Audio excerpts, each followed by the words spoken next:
Astro দিশা। পৃথিবীতে কোনো কিছুই স্থির নয়, প্রত্যেক সময় মুভমেন্ট হতে থাকে। কেউ একই স্থানে ফিক্স নয়। আমরা যেটাকে ফিক্স হিসেবে দেখি, অ্যাকচুয়ালি সে একটা স্থানে কিন্তু আটকে নেই, অল টাইম ঘুরছে। কারণ কি, পুরো সৌরমণ্ডল বা সৌরজগৎ বা পুরো বিশ্ব ব্রহ্মাণ্ড অল টাইম ঘুরছে, অল টাইম মুভ করছে। আর এই মুভমেন্টের ফলে প্রত্যেকটি গ্রহ নক্ষত্ররা অনেক দূরে, ফলে তাদের মুভমেন্ট চোখে পড়ে না, কিন্তু গ্রহগুলো প্রতিনিয়ত মুভমেন্ট করছে। আর এর ফলে কি হচ্ছে না, আমাদের ভাগ্যের ক্ষেত্রে কিন্তু প্রতিনিয়ত কিছু না কিছু পরিবর্তন হচ্ছে। প্রত্যেকটা মুহূর্তে কিছু না কিছু পরিবর্তন হচ্ছে। আজকের ভাগ্য কালকের ভাগ্যের সাথে মিলবে না, প্রেডিকশন সেই জন্য আলাদা আলাদা হবে। আর আমাদের মানসিকভাবে তৈরি থাকতে হবে যে প্রতি মুহূর্তের সাথে নিজেকে সেট করে নেওয়া, নিজেকে আপডেট রাখা, নিজেকে বুঝিয়ে নেওয়া। তাহলে কি হয় না, পথ চলতে সুবিধা হয়। আজকের আমরা ডিসকাশন করব, সেটা হলো শনির রেট্রোগেশন, অর্থাৎ বক্রী শনি। আমি এর আগের এপিসোডে ব্যাখ্যা করেছিলাম যে বক্রী হলে, যে কোনো গ্রহ বক্রী অবস্থায় এলে কি কি ঘরে রেজাল্ট দেবে বা কিভাবে রেজাল্ট দেয় সেগুলো আমি কিন্তু আগের এপিসোডে অলরেডি ডিসকাস করেছি। সেটা আপনারা পারলে দেখে নেবেন, যেটা যারা দেখেননি দেখে নেবেন, তাদের বুঝতে সুবিধা হবে। তো সেই হিসেবে শনির বক্রদশা বা বক্রগতি শুরু হচ্ছে 27/7/2026 থেকে, অর্থাৎ এই জুলাই মাসের 27 তারিখ থেকে। তো আমার কাজ হলো যে তার আগে সমস্ত লগ্নগুলোর ভাগ্য কেমন যাবে, বা কে কিভাবে মেন্টাল প্রিপারেশন নেবে, বা কে কোন স্টেপটা বা কোন পদক্ষেপটা নিলে সুবিধা হবে বা অসুবিধা হবে, এই ব্যাপারে ডিসকাস করে আগাম সচেতনতা দিয়ে দেওয়া। তো সেই জন্য আবার বলছি, 27/7 থেকে 10/10/26 পর্যন্ত এই টাইমটা বুধের নক্ষত্রে শনি বক্রী হয়ে থাকবে। বুধের নক্ষত্রে শনি বক্রী হয়ে থাকবে। বুধের নক্ষত্র হলো রেবতী নক্ষত্র। তো এই সময়টাতে কি রেজাল্ট পাবেন, কারণ কি এরপরে তিনি আবার শনি ওই বক্রগতিতেই প্রবেশ করবেন তার নিজের নক্ষত্রে, শনির নক্ষত্রে। তখন আলাদা রেজাল্ট হবে, রেজাল্ট চেঞ্জ হয়ে যাবে।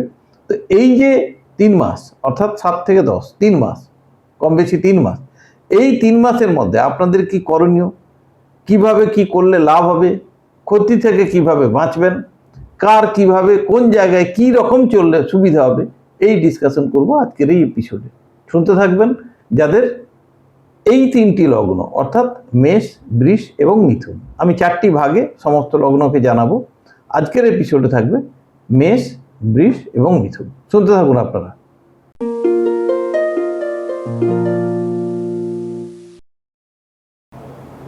নমস্কার, আমি বিশ্বজিৎ, আর আপনারা দেখছেন অ্যাস্ট্রো দিশা। আপনাদের সবাইকে স্বাগত জানাই এই প্রোগ্রাম দেখার জন্য। আশা করি সবাই ভালো আছেন।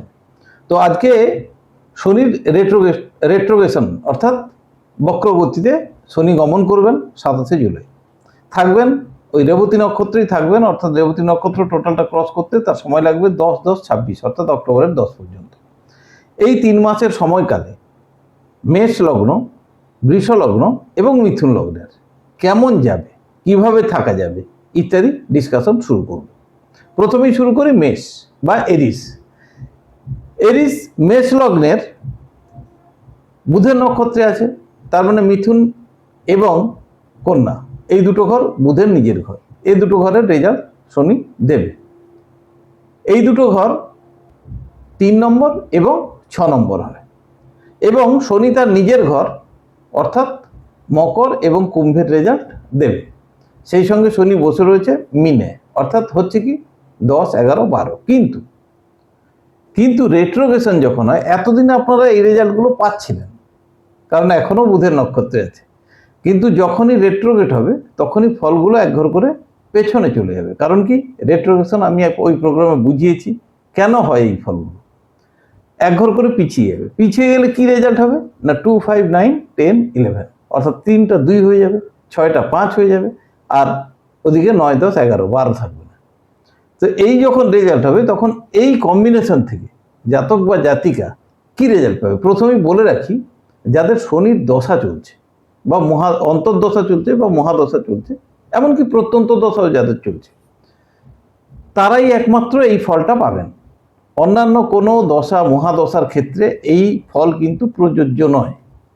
তার কারণ কি, আমি বারবার বলি, আমি আর একটা প্রোগ্রামে বলেছিলাম যে দশাপতি is the prime minister in life. অর্থাৎ আপনার যে মহাদশা চলছে সেই মহাদশা অনুসারে আপনাকে ট্রানজিট বা গোচরের ফল পেতে হবে, আর সেই ফলটা আপনাকে দেখতে হবে যে কে কখন কোন নক্ষত্রে যাচ্ছে বা কি হচ্ছে ইত্যাদি। তো সেই হিসেবে আজকে শনির নক্ষত্রে যখন শনিকে নিয়ে যখন ডিসকাস করছি, তখন যাদের শনির দশা, অন্তর্দশা বা প্রত্যন্ত দশা চলছে তাদের জন্য এই ফলটা কিন্তু প্রযোজ্য। আসছি এরিসে বা মেষে, এইরকম একটা কম্বিনেশন অর্থাৎ 2, 5, 9, 10, 11 যখন থাকে, তখন সেক্ষেত্রে 2, 10, 11 অর্থাৎ আর্থিক বিকাশ অবশ্যম্ভাবী, ডিজায়ার ফুলফিল করার এটা একটা ভালো সময়। অফিসিয়াল ক্ষেত্রে হয়তো চেঞ্জেস অনেকের ক্ষেত্রে হবে, কিন্তু যা হবে সেটা ভালোর জন্য হবে। অর্থাৎ দ্বিতীয় ভাব থাকার জন্য স্ট্রংলি আর্থিক বিকাশ ঘটবে। সেই সঙ্গে পঞ্চম এবং একাদশ থাকার জন্য একটা ম্যাসিভ গেন বলে, সেই গেনটা কিন্তু রয়েছে। অর্থাৎ পড়ে পাওয়া 14 আনা নয়, পড়ে পাওয়া 16 আনা, খুবই ভালো কম্বিনেশন রয়েছে। এবং স্ট্যাটাস বাড়বে, ডিজায়ার ফুলফিল হবে, আর্থিক বিকাশও এই সময় সম্ভব। সুতরাং এই সময়টা সব দিক দিয়ে ভালো, কারণ কি 2, 10, 11 রয়েছে, অর্থাৎ সেগুলো সমস্ত কিছু ফেভারে রয়েছে।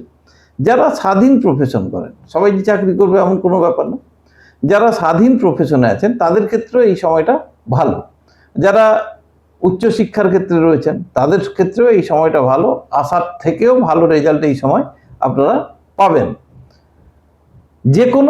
যে কোনো প্রফেশনের ক্ষেত্রে আদার দেন বিজনেস বাকি সবগুলোই ভালো থাকবে। তবে যারা ব্যবসা করেন তাদের ক্ষেত্রে আমি বলবো খারাপ না, কিন্তু যেহেতু 9th-এর সাথে যুক্ত রয়েছে, সুতরাং এক্ষেত্রে কাস্টমার আপনার বৃদ্ধি পেতে পারে। কিন্তু 5 যখন আছে, 5 থাকা মানে কাস্টমার বেনিফিট নিয়ে চলে যাবে, অর্থাৎ ধার দেনা কম দেবেন, যে কোনো নেগোসিয়েশন টেবিলে সাবধানে থাকবেন বা সেলসের ক্ষেত্রে সাবধানে পদক্ষেপ নেবেন, এটা বেটার হবে। বিজনেসম্যানদের ক্ষেত্রে একটু সাবধানতা অবলম্বন করা উচিত, কারণ কি টাকা ব্লক হয়ে যাওয়ার একটা সম্ভাবনা এই সময় দেখা দিতে পারে।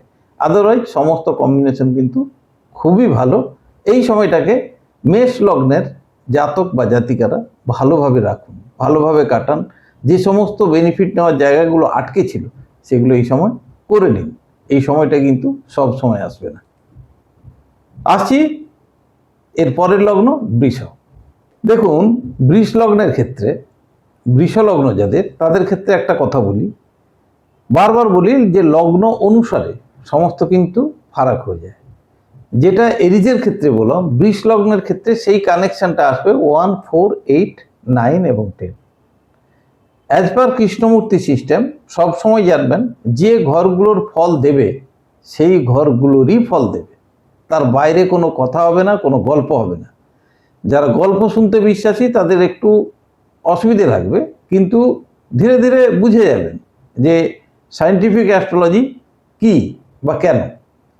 তো অ্যাজ পার কৃষ্ণমূর্তি যে ঘরগুলো যে কম্বিনেশন তৈরি করবে, সেই কম্বিনেশনই আপনার জীবনের ঘটনাগুলো ঘটাবে, যদি সেটা আপনার কপালে থাকে। এইবারে 1, 4, 8, 9, 10 কি করা উচিত? প্রথমত এই সময় আপনারা টেনশনে পড়বেন বিভিন্ন কারণে। প্রফেশনাল টেনশন থাকতে পারে, বা অন্যান্য যে কোনো শারীরিক টেনশন থাকতে পারে, বা সম্পর্কের টেনশন থাকতে পারে, বা ফ্যামিলিগত টেনশন থাকতে পারে, বা এডুকেশনাল টেনশন থাকতে পারে। মোদ্দা কথা, টেনশন এই সময় আপনারা কিন্তু ফেস করবেন, কারণ কি 1, 8-এর কানেকশন থাকবে, ফলে টেনশনটা আপনাদের সঙ্গী থাকবে এই 3 মাস। তাছাড়া থাকছে কি 1, 4 এবং 8, অর্থাৎ 1, 8 থাকলেও 4 যুক্ত হবে। আপনাদের বারবার বলেছিলাম, আবারও বলছি, 4, 8-এর কানেকশন যখন থাকে তখন একটা অ্যাক্সিডেন্টাল জায়গা কিন্তু তৈরি হয়। সেই জায়গা থেকে সাবধান থাকাটা, কারণ কি টেনশনের ফলে অ্যাক্সিডেন্ট, এইরকম একটা পরিস্থিতি কিন্তু এই সময় তৈরি হওয়ার জোগাড় হবে। তবে সেটা ফ্যাটাল কিছু হবে না, কিন্তু তবুও সাবধানে থাকাটা বাঞ্ছনীয়। তাছাড়া যেটা হতে পারে কি খিটখিটে মেজাজ, অর্থাৎ মানসিক সন্তুলন এই সময় ঠিক থাকবে না, ফলে সম্পর্কের অবনতি ঘটতে পারে বিভিন্ন ক্ষেত্রে। এখানে আপনাদেরকে কেয়ারফুলি আরও কেয়ার বাড়াতে হবে। কিন্তু একটা জিনিস বলি, 10th ভাব স্ট্রং আছে, 110-এর সাথে যুক্ত থাকার জন্য প্রফেশনাল সাইডটা ভালো থাকবে, চাকরি থাকবে বা কর্ম থাকবে, কিন্তু 9 থাকার জন্য চাকরি নিয়ে টেনশন কিন্তু আপনাদের এই সময় থাকবে এবং সেটাকে ফেস করেই চলতে হবে। এছাড়া যারা বিদ্যার্থী আছেন বা পড়াশুনো করছেন, তারা এই সময় পড়াশুনো করবেন, ভালো হবে, কিন্তু আশানুরূপ কোনো রেজাল্ট এই সময় আশা না করাই ভালো। তবে পড়াশুনোর প্রতি একাগ্রতা কিন্তু বৃদ্ধি পাবে এই সময়টা। আশানুরূপ রেজাল্ট কিন্তু এই মুহূর্তে না পেলেও পরে পাবেন, কিন্তু যেহেতু একাগ্রতা বৃদ্ধি পাবে, সুতরাং এ ব্যাপারে কোনো সন্দেহ নেই। যারা অ্যাস্ট্রোলজি নিয়ে পড়ার ব্যাপারে ভাবছেন, তারা এই সময় উৎসাহিত হবেন অ্যাস্ট্রোলজি নিয়ে পড়ার জন্য, কিন্তু সেক্ষেত্রে যেহেতু একাদশ নেই, অর্থাৎ ডিজায়ার্ড ফুলফিল হওয়ার মতো কোনো ঘটনা কিন্তু এই সময় লাইফে ঘটবে না।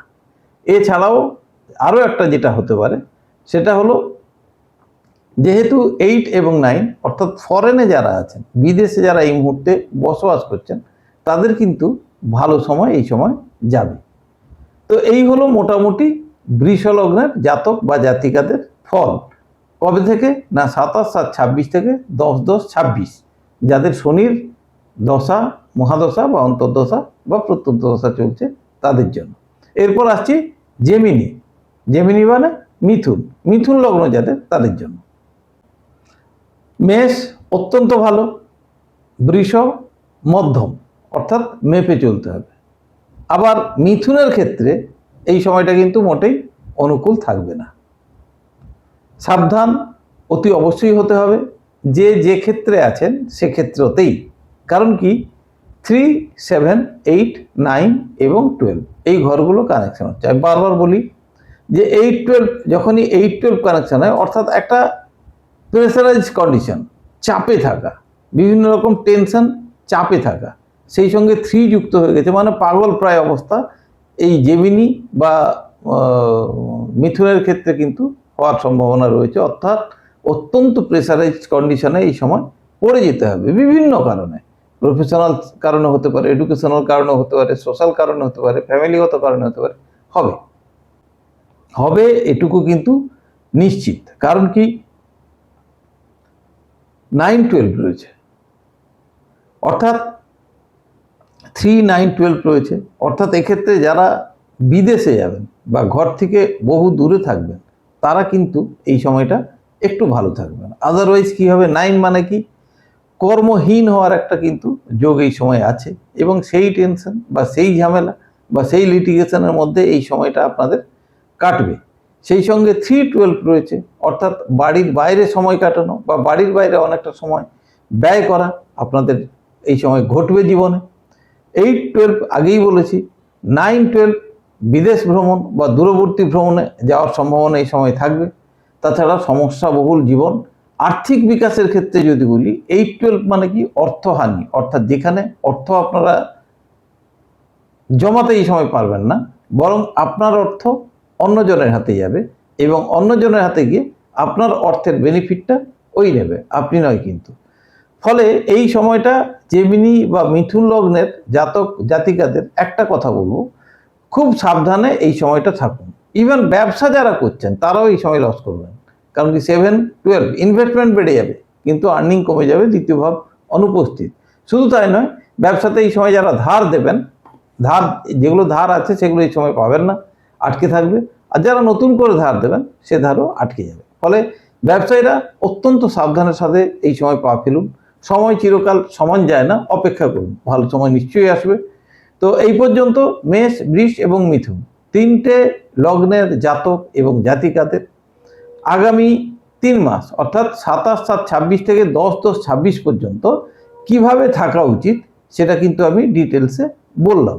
আশা করি আপনারা বুঝতে পেরেছেন বা বুঝবেন। এইভাবে যদি চলতে থাকেন, সাবধানতা অবলম্বন করেন, তাহলে মানুষ অনেক বিপদকে নিজের কর্মকুশলতায় কাটিয়ে উঠতে পারে। আমি আশা রাখব আমার এই অনুষ্ঠান বা প্রোগ্রাম আপনাদের নিশ্চয়ই সাহায্য করবে বা আপনাদের জীবনধারাকে সংশোধনের পথে নিয়ে গিয়ে ভালো থাকার প্রয়াস তৈরি করবে। আজ এই পর্যন্ত থাক, দেখা হবে আগামী এপিসোডে পরের 3টি লগ্ন নিয়ে। নমস্কার।